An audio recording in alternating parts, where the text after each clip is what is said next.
থেকে গ্রহণ করে নিয়ে তবে আপনার সবথেকে বাড়ি যাবে। এইটু কমিটির তরফ থেকে আপনাদেরকে অনুরোধ করছি।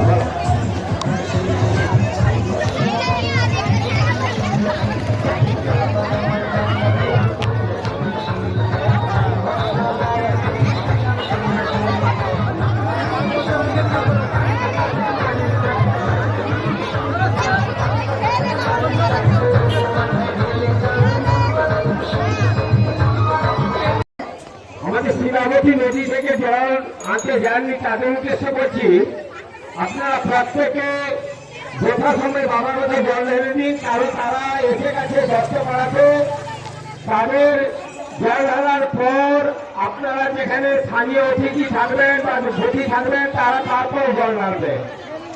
আমাদের ওইখানে ক্ষীরভোগ বিতরণ হচ্ছে, বাবা প্রসাদ বিতরণ হচ্ছে, প্রত্যেকে গ্রহণ করে নিয়ে তবে আপনার তার থেকে বাড়ি যাবেন। এইটু কমিটির তরফ থেকে আপনাদেরকে অনুরোধ করছি।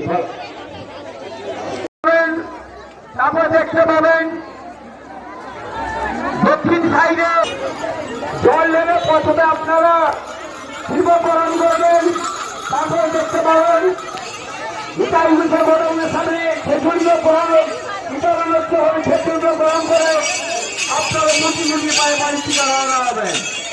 এইটুকু আপনাদের কাছে অনুরোধ করবো।